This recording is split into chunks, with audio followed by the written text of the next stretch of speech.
Hello. I'm sorry for being late. Uh, Now we're going to talk about dwarves or dwarfs. Dwarves are a race of short humanoids with stocky build and sharky teeth. They are also a magical race with innate elementalism. They are great builders and craftsmen, noted for their great creative skill as well as being greedy. They are usually nocturnal or subterranean, dwelling in magnificently carved cities. They are sometimes called dwarfs, however, many of them consider it a borderline slur. Basic information: anatomy. Dwarves resemble humans to a strong degree, but there are differences. First, they are much shorter, about half of the height of average human. However, they are much stockier, and their teeth are sharp and resemble that of a shark. The skin is noticeably thicker than human skin, and male dwarves often have excess body hair and long beards. It is common misconception that dwarf females have beards. It is not true, as normally dwarf women cannot grow most facial hair, except for sideburns, which can be quite impressive. Biological traits: dwarf bones are thicker and more mineralized than human bones. Their eyes possess tapedum lucidum and constantly grow and lose new teeth. Their metabolism is much slower thanks to their innate fire gifts, making thermoregulation an almost non-issue. Elementalist traits. The innate elementalistic form of passive gift from each of the 8 elements, 4 active gifts for each great element, and sometimes possess one of 4 gifts of each lesser element. Passive gifts are for earth, their bodies are unusually resilient to damage. However, any damage that happens is more severe and they heal much slower compared to most races of whites. For fire, they are resistant to extremes of temperature, with taking baths in liquid nitrogen or molten lead being a possibility. For water, they can be healed by consumption of bodily fluids of sapien, such as sweat, saliva, semen, or milk. For air, they require much less oxygen to function, with them being able to survive with as low as 1% oxygen under 1 atmosphere. For flesh, they are able to regrow lost limbs. For metal, they are immune to toxic effects of heavy metals. Mind you that touching metallic mercury will cause the flesh and bones to melt, with touching it with a fingertip causing a loss of an arm, but they will suffer no neurological damage from mercury compounds. For wood, they have a preternatural intuitive knack for crafting items. For ether, they are able to perceive the spirit world. The active gifts are: for earth, ability to extend their passive earth gift to things they carry, such as armor or weapons. For fire, ability to rapidly deconstruct an object and reconstruct it, basically full metal alchemist's alchemy. For water, ability to soften hard objects. For air, ability to extend the range of their other active gifts from 1 centimeter to 100 meters by destroying 10% of their red-blooded cells. For flesh is the ability to share healing powers gained from consuming bodily fluids with others. For metal, its ability to generate a personal magnetic field. For wood, its ability to promote growth of plant life. For ether, is its ability to sense lies. Genetics and reproductions. Dwarves have 2 sexes and they give live birth after a pregnancy that lasts 12 months. Often childhoods last for 30 years and the adolescents last till they are 70 years old. From that on they slowly age with lifespan dependent on their elemental power. Dietary needs and habits. Dwarves are omnivores who can eat almost any biologically derived substances and can spice them via a variety of salts and other chemicals. For example, Marseille spice meats are popular delicacy among several dwarf societies. Biological cycle. They tend to be nocturnal, preferring to act at night. Many dwarves have an aversion to sunlight, extremely getting sunburned with prolonged exposure, possibly even resulting in third-degree burns.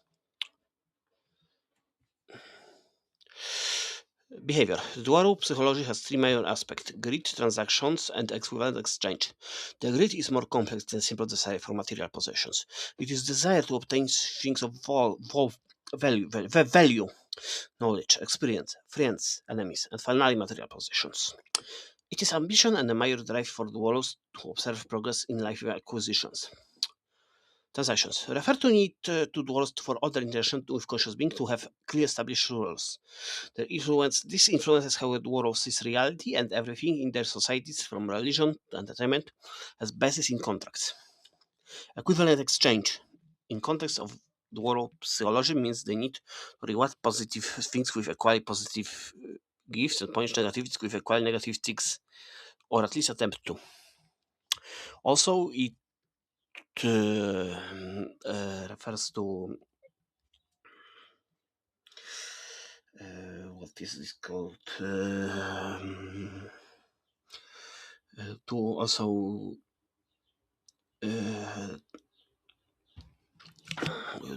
it also drives them to make any improvements to both to have also negative elements. This also led to Metal SNS paying a business of towns and race and world leaders deliberately including narrative stipulation in this, even towards themselves. Subraces. There are 8 dwarf subraces, each associated with element. Khazri of Air, a nomadic group in East, is mostly converted to Judaism. This led to stereotype of ethnic youths as greedy. Despite before conversion, Kazakh culture featured shining material aspects of greed and had an economic structure more similar to stateless socialism, and they are considered great artists as well. Packs of Fire, a martial culture native to Northern Albion, known to be strong even by the war of standards and very brave. Nibelungen of Water, a culture native to Alemannian Empire known for their great skill at jewelry. They have mastered steam technology. Dwergar of Earth, a culture native to Scandia. The ethnic members are often very tall and thin for dwarf standards and often possess an enlarged upper canine teeth, which are sometimes the size of small knives.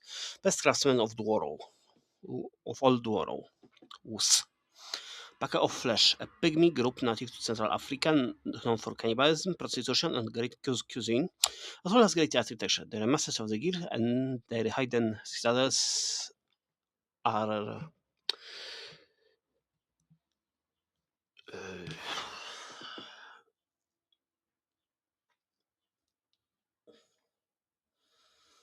marvels of architecture.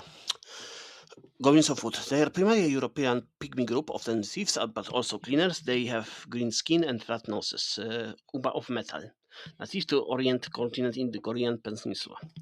Sheraton of Aether, who often end up as helpers. Additional information, such as structure. Most Dwarf societies are a mixture of theocracy and industrial society based on worker guilds and merchant houses. Worker guilds take place of unions and are conducted by merchant houses taking place of capitalists to work for them, and societies are often seen by priestly caste of warlocks. Royal families are often are extended, but in single household only 3 generations dwell. When children are raised by their parents, they are sent to their parents at adolescence to learn trades for such professions. Perception and sensory capabilities. Due to the pedal they possess very good night vision, as well as very good vision in general. They are also in possession of such good eyesight in general because they are pentachromats with exceptional sense of smell comparable to ones possessed by shark, with which they share the anatomy of their teeth. However, dwarf's sense of touch is very bad. When mechanical stimuli are sensitive with similar classes to that of a human, thermal and noxious stimuli are recognized much worse. On the other hand, they also possess mechanical vibration sensors in their skin, making their entire bodies an ear instance. Civilization and culture. Average technological level. Dwarves, do they native elementize tend to be technologically advanced. Usually they have machines at steam level, but their medicine is often lacking. They tend to also not be that good at pneumatics and air-powered machines. Suspicious relations and assumptions. As a neutral race, dwarves are not people facing. Much persecution or nor adoration nor pity. They are seen as honest trading partners, albeit greedy, and somewhat deceitful. As a magic race, they are seen as somewhat disturbing, like all magic races are seen to be an accent. There's also national kobolds on peace and peace scenes but have very value with one spell, which is unusual considering elemental affinities. They also tend to possess a tight relationship with elves. The dwarves are the most common not-elven race in elven societies, particularly wild and deep elves, and elves are common in dwarven society as well. However, dwarves from one elven society or even from one dwarf society allied to one elven society tend to hate elves from other societies.